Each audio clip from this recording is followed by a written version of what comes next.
Yann Sénéchal, votre conseiller.net, également podcast avec Frank. Yann, t'es salué, bon début de semaine. Qu'est-ce que t'as retenu du week-end? Ah, c'est sûr, je te parle pas de référendum. Ah, si, bon, non, là. Alors, de toute façon, on va en parler pendant 6 ans, ça a été confirmé. Non, je pense pas que... moi, je pense que je pense qu'il va vite en affaires un peu, là. Ouais. La CAQ a été numéro 1 dans les sondages bien avant qu'elle soit au pouvoir, là. Oh, oui, donc, sondage de 2 ans et demi. Puis là, on va découvrir un peu plus avec le temps qui est PSPP. Tu sais, moi, je continue de penser que si tu veux être au pouvoir au Québec, tu veux changer le gouvernement, la région qui est le catalyseur de d'autres régions, dont entre autres la couronne montréalaise, c'est la région de Québec.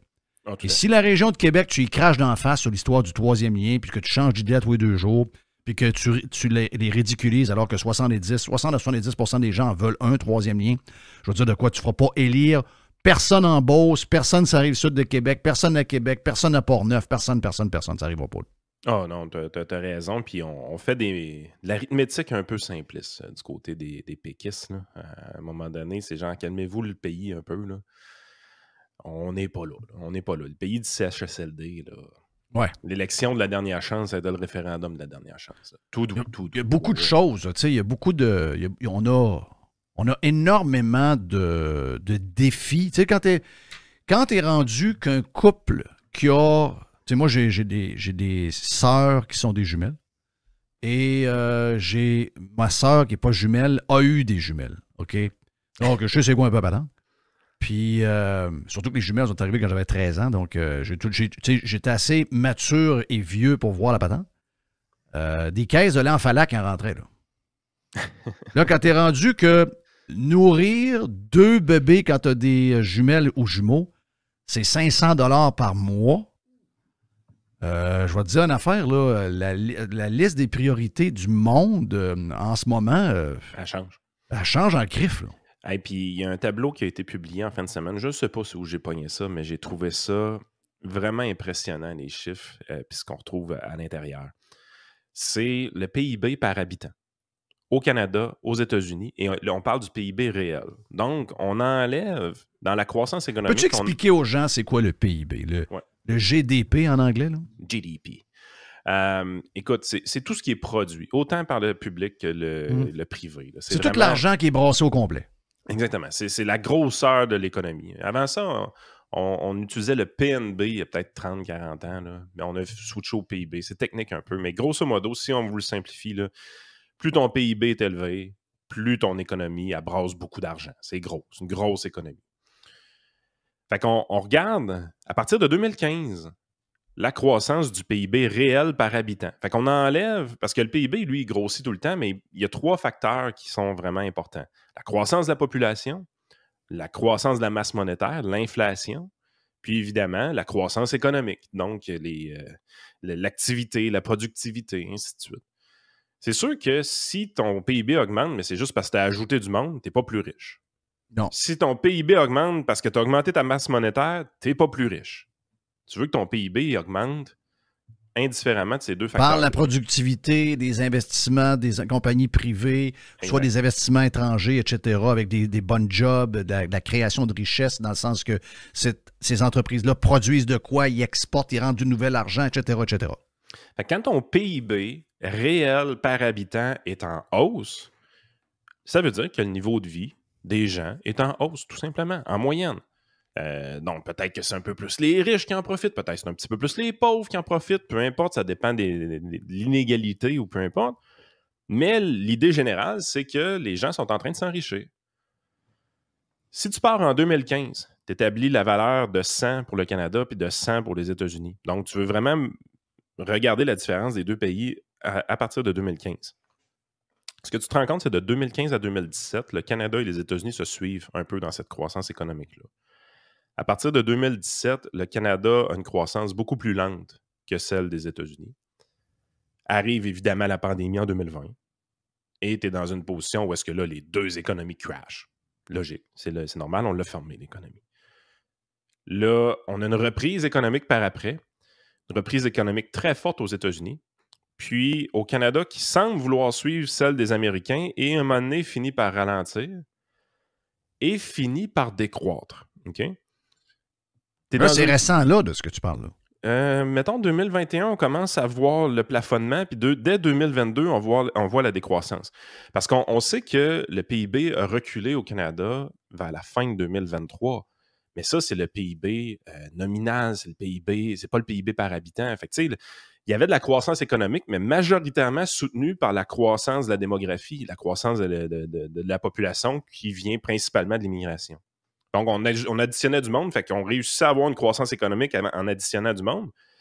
Mais si tu divisais par le nombre d'habitants, il n'y avait plus de croissance économique. En fait, on est en décroissance depuis fin 2021, début 2022. Tellement qu'on arrive tout près de la valeur de 100. Ce qui veut dire que de 2015 à aujourd'hui, à toute fin pratique, là, au Canada, personne ne s'est enrichi. Pendant tout ce temps-là. Pendant que le même temps, au niveau des États-Unis, il y avait un enrichissement de 16 %. C'est énorme, la différence. Tu sais, les gens se disent, c'est juste 16 %. Non, c'est gigantesque, la différence. Les Américains, présentement, indifféremment de l'inflation, indifféremment de la croissance de leur démographie, sont plus riches de 16 % en moyenne aujourd'hui que les Canadiens. Sur la même juste depuis 2015. Là. Juste depuis 2015. Parce qu'à la base, ils partaient plus haut que nous autres. On normalise en 2015, on dit on part les deux ensemble, puis on mesure à partir de ce moment-là. On a un retard. OK, mais qu'est-ce qui fait que... C'est quoi qu'il faut faire? Mettons, demain matin, c'est quoi qu'il faut faire? On sait qu'on a des problèmes de productivité. On sait qu'on a un régime fiscal qui repousse les compagnies étrangères à investir chez nous d'une certaine manière, ou même nous autres, de partir des affaires parce qu'on n'a pas la liberté économique de le faire. On n'a pas... vu qu'on a donné beaucoup trop d'argent au gouvernement, on a moins pour partir un projet parallèle à notre carrière, etc., etc. Qu'est-ce qu'on fait pour partir les pédales par en avant? Historiquement, si tu veux augmenter ta productivité, tu veux augmenter ta croissance économique, le meilleur moyen d'y arriver, c'est toujours l'investissement de capitaux. Incite les investisseurs à investir. Pourtant, au Canada, on nous dit que le gouvernement investit beaucoup. À chaque budget ultra déficitaire, on nous dit qu'on investit dans cette cochonnerie-là, puis dans l'autre petite cochonnerie, puis l'autre petit programme. Puis on a investi beaucoup, beaucoup, beaucoup, beaucoup d'argent public au Québec puis au Canada depuis 2015. Comme les produits que je viens de voir en ce moment, là, je viens d'ouvrir ça, là, Deep Sky. Là. Moi, j'ai perdu de l'argent dans CO2 Solutions, je me rappelle comme c'était hier. Une autre patente de même de captage de carbone financée par l'État, là. Toutes des affaires financées par l'État qui aboutissent à rien.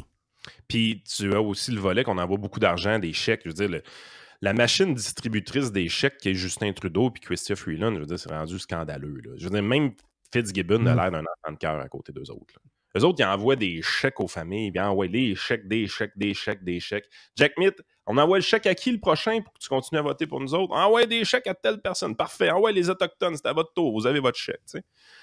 Mais il n'y a rien qui marche. Je veux dire, donner de l'argent au monde sans trop de raisons, sans activité économique, ça ne génère pas de l'activité économique. Mais là, on est au point où est-ce qu'on a besoin de stimuler cette économie-là, d'amener des investissements. Puis moi, ce qui me scandalise, Jeff, dans toute cette histoire-là, c'est qu'on est à l'aube du budget fédéral. On a eu le striptease complet de Freeland, chose qu'on ne voulait pas voir. Puis finalement, ce qu'on se rend compte, c'est qu'il va y avoir des nouveaux programmes, des nouvelles dépenses. Le déficit va être creusé encore plus. On parle peut-être d'un déficit de 50 milliards. Et là, tu as les astis de tata de l'Université de Sherbrooke. Là, parce que là, moi, je... Dans la même gang, ça. Toi, tu parles du frisé, là? Ouais, j'ai plus de patience avec eux autres. Là. Luc Godbout, là, ça va faire. Luc Godbout, il me coûte cher en sacrament. Là. Il me coûte cher en sacrament. L'émule de Pierre Fortin. Là. Non, je suis plus capable de Luc Godbout. Là. Lui, à toutes les fois qu'il ouvre la bouche pour parler d'une nouvelle taxe, il faut mieux taxer ta gueule, si on est trop taxé. Là, c'est assez. Ben oui. Mais là, tout ce qu'on nous dit, tout ce qu'on entend dans nos médias de masse en fin de semaine. Là, c'est on veut augmenter. Là, on taxe juste le gain en capital à 50 %. Faut l'augmenter à 75 %. Mais pourquoi pas 100? Écoute, je viens-tu de dire, moi, là, qu'il faut stimuler l'investissement? Oui. Vous pensez vraiment qu'en allant taxer le gain en capital, ça va stimuler l'investissement, gang de style moron? Dans quelle langue il faut qu'on vous le dise que vous êtes des imbéciles? Là? Ben, c'est des imbéciles. La gang de la presse écrive ça. Là. Le gars de Québec solidaire, l'autre là, qui écrit ça aussi en fait. Nous devrions taxer 100 % du gain en capital. Alors qu'en ce moment, on veut que des jeunes de 30 ans qui ont un job, mettons, dans la construction, qui viennent d'avoir un terrain de son beau-père ou je ne sais pas trop quoi, on manque de logement. Bâtir un plex comme tout le monde faisait dans notre temps, là. Pas avec une compagnie de gestion avec des millions dedans, un simple citoyen avec son argent déjà imposé, qui s'en va à la caisse populaire chercher un montant d'argent, puis qui dit « Chérie, les fins de semaine, tu ne me verras pas, je vais bâtir un plex de 4 à 6 portes. Puis si dans le futur, ça va être notre fonds de pension, on le vend, il me coûte 1 million aujourd'hui, je le vends 2 millions, ben on va faire un gain d'1 million, puis on va s'arranger avec ça. » Mais non, ils veulent punir ce jeune-là qui pense investir dans l'immobilier ou dans n'importe quoi, la bourse ou peu importe, là. C'est épouvantable. On nous présente encore les déficits gargantuesques de nos gouvernements incompétents comme étant des problèmes de revenus. Êtes-vous tombé sur la tête? Problème de dépenses, qui ont, je vois le vert. Là, à un moment donné, c'est quand ça va arrêter? Parce que là, on sait que les politiciens écoutent les journalistes. Oui. Je veux dire, pouvez-vous arrêter de suggérer de mieux taxer? Parce que les politiciens, ils tronquent toujours vos suggestions. Ils vont toujours prendre la hausse de la taxe, puis les autres baisses que vous suggérez peut-être dans vos recherches, ils n'en parlent pas, ils ne l'utilisent pas. On se fait fourrer à tour de bras, mais là, c'est commence à être critique. Parce que regardez-les aller, les Américains. Là. Les Américains, leur économie va bien. Malgré la pandémie, malgré leur déficit, malgré qu'eux aussi, ils ont fermé leur économie. Tout roule, carbure aux États-Unis présentement. Le Canada, on a un contexte qui devrait être sensiblement pareil au leur. Quand on est rendu qu'on se fait démolir par Bill Maher. Là. Ben là, à un moment donné... Là... Bill Maher, c'est un gauchiste traditionnel. Là, OK? Puis il regarde le Canada, il dit, en général, là, il dit, quand tu taxes trop, quand tu t'en vas trop à gauche, comme le Canada, parce qu'il dit, dans ma gang de gauche, il y en a plein qui veulent aller toujours plus vers la gauche, toujours. Il y a un point, à un moment donné, où il y a une limite. Puis il dit, l'exemple, il a donné les chiffres de l'emploi, il a donné les chiffres de l'habitation, il a donné un paquet d'affaires, il a donné l'attente pour voir un médecin maintenant au Canada. Il dit, garde, si vous voulez être plus à gauche, ben le Canada, qui est juste à côté de nous autres, qui est notre voisin, notre ami, il vous montre qu'il y a des places qu'on ne peut pas aller. Tout à fait. Puis, le pire dans tout ça, quand il y a des chiffres qui commencent à sortir, c'est une dégringolade que les libéraux vivent au niveau fédéral. Là. Je veux dire, c'est le supplice de la goutte. Leur agonie est interminable. Il y a 20% d'écart entre les conservateurs et les libéraux. Mais quand tu regardes le vote libéral, il y a une firme de sondage qui a sorti les chiffres. Il y a seulement 56% des électeurs de 2021 qui veulent renouveler l'expérience Justin Trudeau. Donc, c'est 58%. 58% des gens qui ont voté Justin en 2021 sont prêts à revoter pour lui. Fait qu'il y a 42% des électeurs libéraux, ils ne veulent pas voter pour Justin. Bien, Justin, lui, il se tasse à gauche sans arrêt. Il dépense en innocent sans arrêt pour faire plaisir à Jack Metzing. Donc, on se doute qu'il essaie de freiner une hémorragie. On pense que les électeurs libéraux quittent les libéraux pour aller vers le NPD. C'est la raison pourquoi Justin Trudeau dépenserait autant. Quand tu regardes les chiffres, Jeff, c'est pas le cas. Quand tu regardes les chiffres, le principal parti politique qui a profité de la débandade libérale, c'est le Parti conservateur fédéral. Carrément. Les gens un peu plus centristes, je ne dirais même pas à droite, là, les gens un peu plus centristes des libéraux sont rendus au point où ils se disent « Écoute, ça n'a plus de sens, vous êtes rendus bien trop à gauche. » Les conservateurs que je pensais qui étaient le démon en 2021, finalement, c'est pas si pire que ça, leurs affaires. Un parti politique dans un contexte à 3 partis, puis même 4 partis dans un contexte québécois, qui est à 44% des intentions de vote, c'est une Christie de volée qu'il est en train de donner aux autres. Là. Il est en train de foutre une volée à tout le monde dans les sondages. Puis les libéraux y arrivent, puis qu'est-ce qu'ils font? Ah, on va taxer plus les riches, puis on va continuer à dépenser plus, on va investir plus. Vous tombez sur la tête. C'est exactement la recette qui cause votre perte. Puis vous continuez à creuser votre trou. Je voyais passer justement une nouvelle économique, une nouvelle américaine. Là. C'est que le gouvernement américain va déplier en subvention 6,4 milliards de dollars pour Samsung, pour une usine, je pense qu'il y a plusieurs bâtisses, là, pour que Samsung investisse, autrement dit, au Texas. Je ne sais pas quelle place au Texas qui vont s'installer. On fait des chips. Des chips. Et c'est 6,4 milliards de dollars de subventions pour un projet de 40 quelques milliards de dollars de Samsung qui vont s'installer aux États-Unis. Mais tu sais, dans le sens qu'il faut, les gouvernements, si c'est pas là, ça va être ailleurs. Je ne sais pas si je comprends la patente. Il y en a qui disent, est-ce que c'est les choix que nos gouvernements font de subventions? Est-ce que c'est nos choix qui sont pas corrects? Non, à base, dans ma tête, c'est une gaffe de subventionner. Fait que les Américains prennent cette tangente-là, c'est pas la solution qu'il faut suivre. En fait, ils font probablement une gaffe de faire ça. L'idée, par contre, c'est que c'est la panique face aux chips, le manque de chips qu'il y a eu pendant la COVID. Là. Je pense ils veulent plus être dépendants de Taïwan. Moi, je comprends. Exactement. Il y a plus un aspect de sécurité nationale. Oui, il y a un côté. Oui, c'est ça. Il y a un côté sécurité nationale. Je comprends. L'idée, par contre, c'est la chose suivante. Ça, c'est les gros cotes de figures. Ça, c'est la nourriture à politicos. Je veux dire, Nordvolt au Québec, c'est le projet phare pour effacer toutes les cochonneries que Fitzgibbon a faites depuis le début qu'il est là. Mais la vraie game au niveau économique, ça se passe dans des choses qui ne passent pas dans les nouvelles. Les investissements qui sont faits par monsieur, madame, tout le monde, par des investisseurs de classe moyenne supérieure, par des entrepreneurs de PME qui ouvrent une deuxième shop, une deuxième business, un agrandissement de bâtisse, une nouvelle succursale dans une autre ville, une nouvelle succursale dans une autre province, dans un autre pays.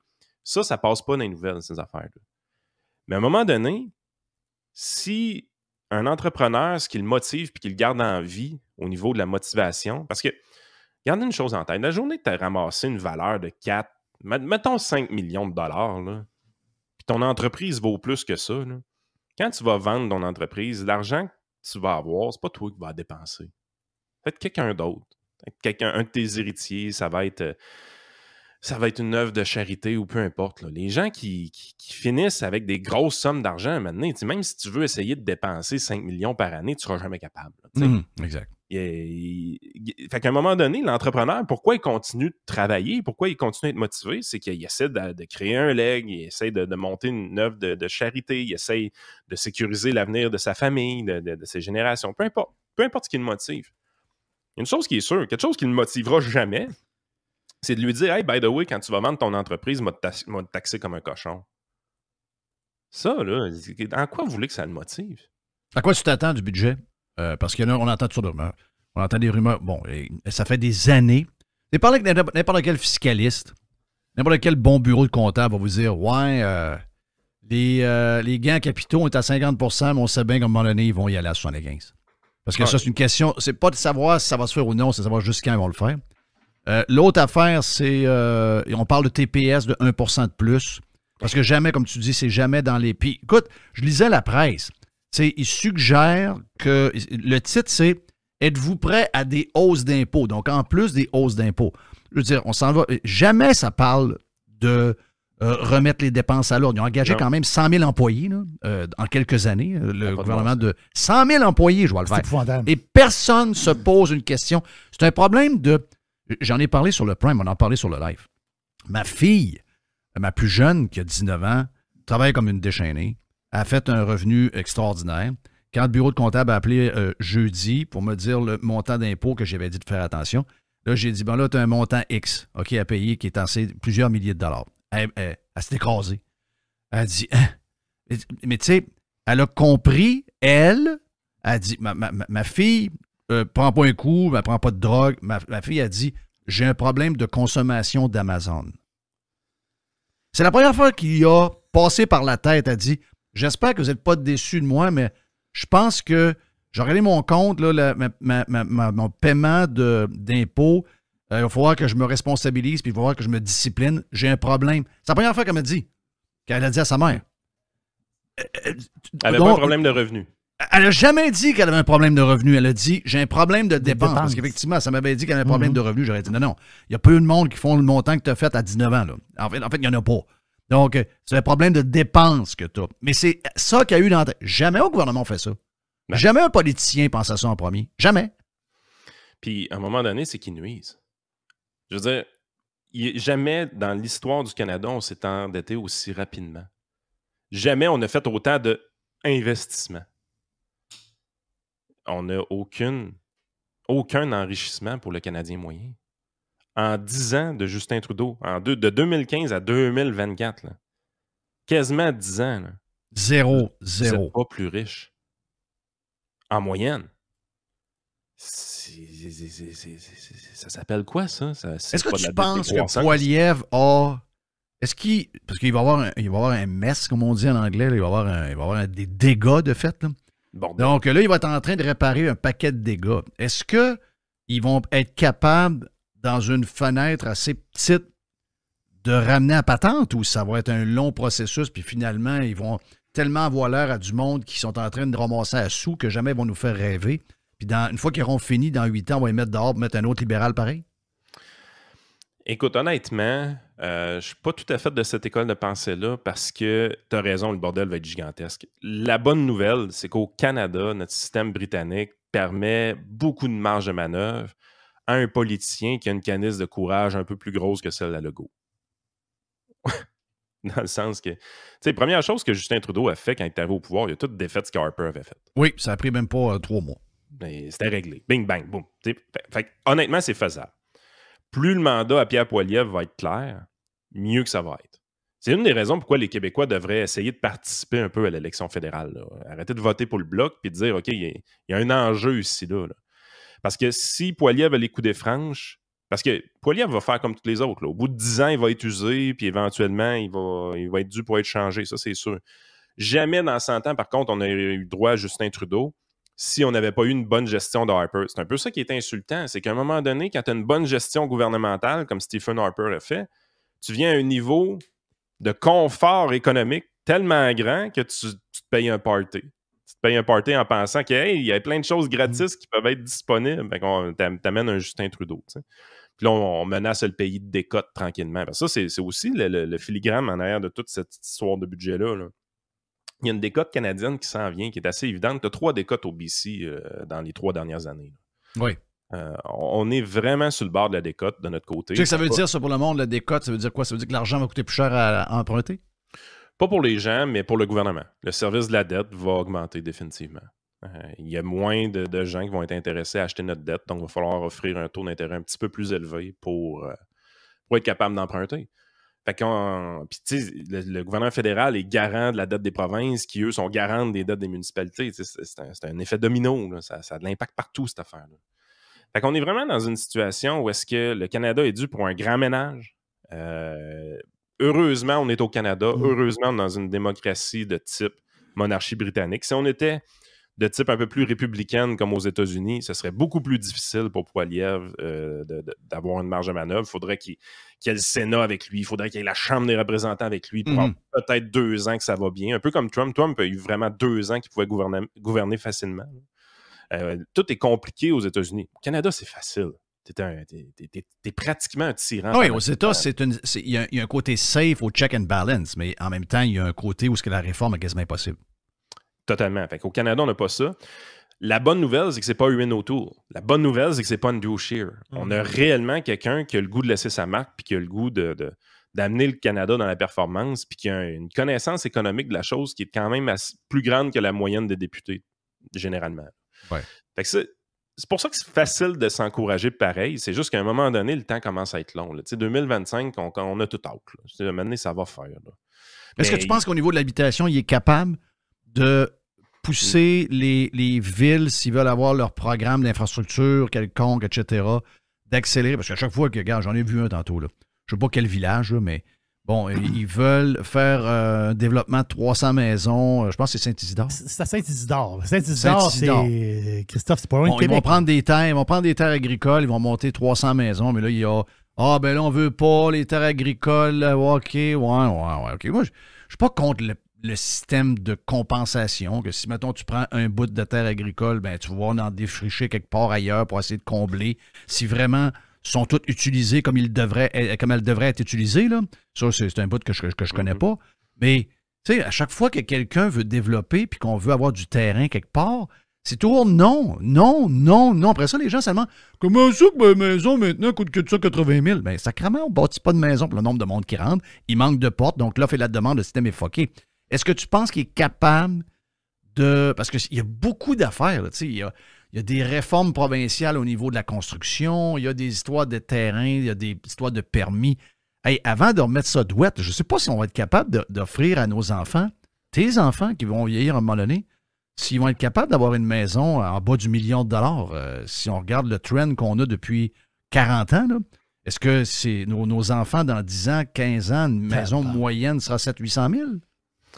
Écoute, honnêtement, c'est extrêmement difficile pour Poilievre d'avoir un gros impact sur cet enjeu-là. Parce que tu l'as bien illustré, là, la plupart... En fait, le palier de gouvernement qui a le moins d'impact sur le prix de vos maisons, c'est le gouvernement fédéral. C'est un peu la magie de Pierre Poilievre d'avoir réussi à en faire un enjeu tellement central puis tellement gagnant pour lui que les gens sont tellement découragés de ce phénomène-là que peu importe ce qu'il va proposer, ils vont embarquer dans son bandwagon juste parce qu'il parle de leur sujet. Là. Mais soyons bien honnêtes, là, des trois paliers de gouvernement, celui qui a le moins d'impact sur le prix des maisons, c'est le fédéral. Soyons honnêtes.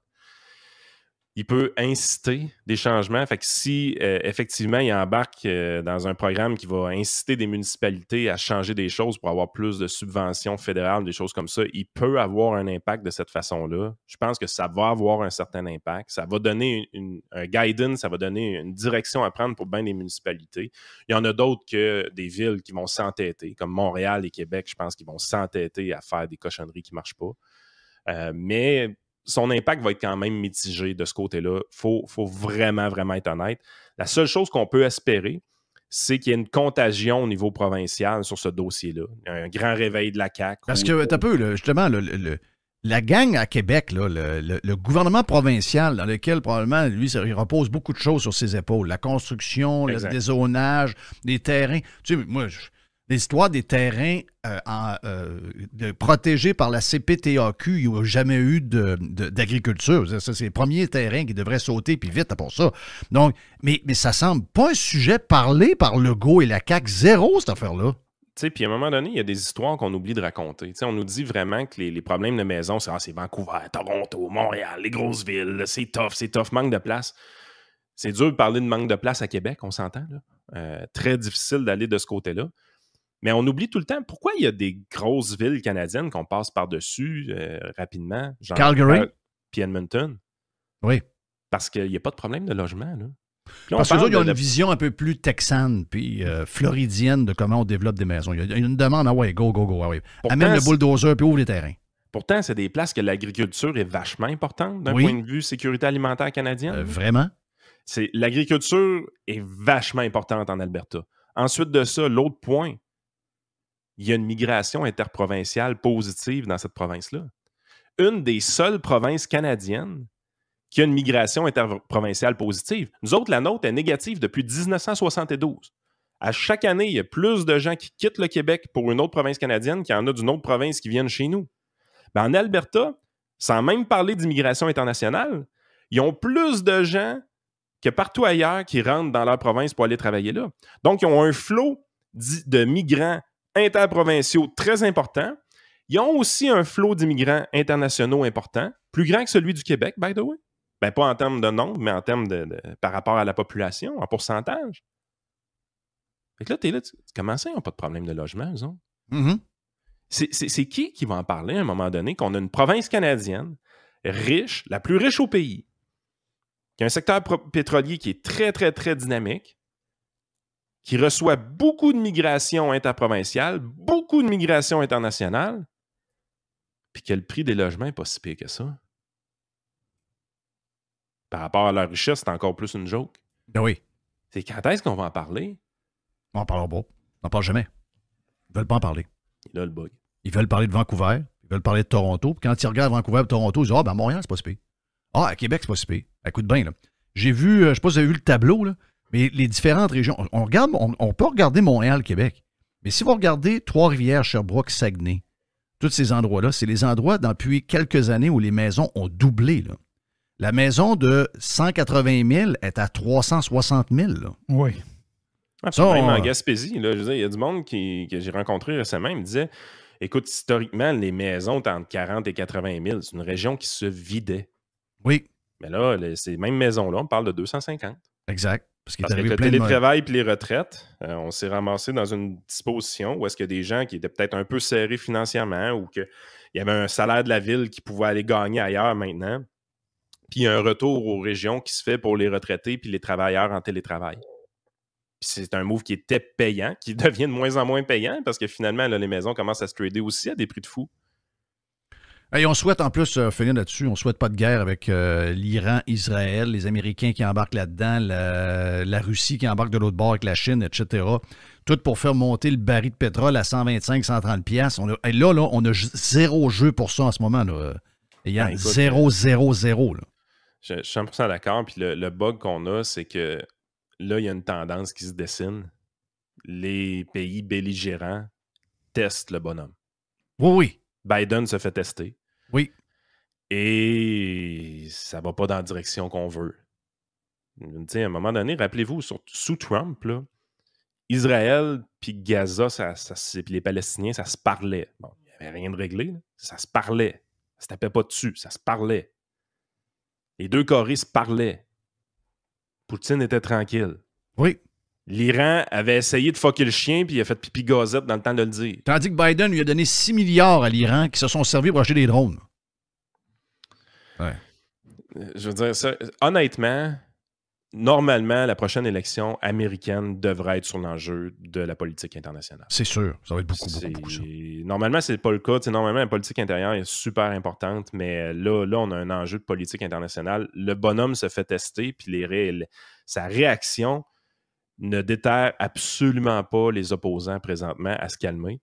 Puis si vraiment l'hégémonie américaine est terminée, si vraiment le free-for-all peut vraiment embarquer partout sur la planète puis que le gendarme américain ne peut pas contrôler le monde... ça sera pas beau, là. Ben, c'est que tout le monde va s'essayer. C'est ça, exact. On ne veut pas que les Américains soient la police. Des fois, ça énerve le monde, mais s'il n'y a pas de police, s'il n'y a pas de police, ça va être l'anarchie, là. C'est clair que ça va être l'anarchie. Puis en tout cas, je pense qu'il est tôt pour déterminer une tendance très, très, très claire. Prof Caron ne sera pas d'accord avec moi là-dessus. Lui le chemin est déjà tracé dans sa tête. Les deux Corées vont commencer à se taper dessus dans pas long. Mais je veux dire, sa théorie, elle commence à faire du sens pareil. Puis on n'a pas eu ça sous Trump. Tout le monde est conscient que j'ai jamais été un partisan de Trump. Là. Exact. Je sais, ça, tu l'as toujours dit. En politique internationale, je suis capable de dire, par contre, qu'il était sa coche, le monsieur. Là. Ah oui, puis il l'a dit encore en fin de semaine. Il dit, garde, il dit, moi, si je suis là, pas de même qu'on va faire ça. Là. On ne fera pas de même. D'abord, l'Iran n'aurait jamais fait ça. Pour telle ou telle raison. Là, tout le monde, ouais, c'est pas correct, c'est irresponsable de dire ça. Ouais, mais tu es obligé de dire qu'il y a eu 4 ans. C'est pas un gars qui arrive de nulle part. Là. Il a été 4 ans président. Et au niveau, il n'y a pas de guerre. Il n'y a pas eu de guerre. Il y a du monde. De toute façon, c'est pas lui qui décide. Tout le monde comprend ça. Là. Je veux dire, dans le staff de qualité qu'il y avait, là, ces décisions-là lui ont été présentées. Lui a tranché à la fin, mais c'est pas lui qui a monté le plan. Là. Arrêtez. Là. Yann Sénéchal, votre conseiller.net, vous avez besoin de lui ou encore par podcast avec Frank. Thank you, man. Bonne semaine. On se reparle lundi. On vient dans un instant avec Fred Raymond. On parle du Masters, gagné par le grand Scheffler en temps plein. Qui a gagné hier. Ben oui, il gagne tout le temps.